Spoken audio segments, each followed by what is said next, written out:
It's happy weekend everyone, day off namin, walang magawa sa bahay at napag-isipan ko na kumain kami sa labas. At niyaya ko si Mohamedin at Anthony. At dito kami kumain sa Domino's Pizza, malapit lang dito sa accommodation namin sa Almalca Exit 4. Si Mohamedin at Anthony, lagi silang kasama ko. Sobrang bait nila, lagi na lang nila ako napapatawa. Nakakawala ng homesick kahit malayo ako sa family. At andyan sila sa tabi ko. Nawawala problema mo pag sila ang kasama.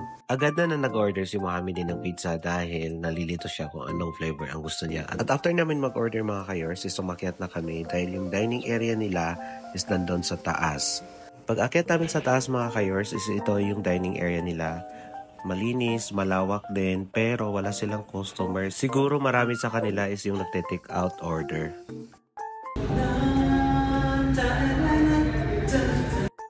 So habang hinihintay namin yung order namin is nagtsikahan muna kami dahil sobrang gutom na talaga. Sabi ng cashier, 15 minutes daw bago matapos yung order. Hello! For this video, nandito na kami ngayon sa Domino's Store. Kakain kami na pizza. So we're going Gamot lang pala ako kasi nga mainit yung gamot. Gamot? Yes, gamot. So waiting for my order. Sabi nila 10 minutes daw. No!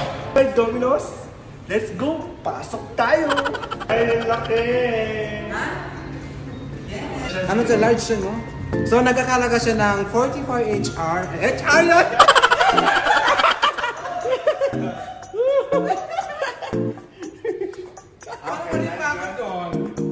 Wala, sumikat na naman ako sa video niya Stanley. Putang yan. First time ko kumain dito, so parang masarap siya. Masarap! So for the first time ko kumain Isang dito. ingredients lang? Hindi sunod yung aking request. Magre-review tayo mamaya, 3-star lang. Kasi hindi nasunod yung request namin na half-half flavor. Si Anthony lang.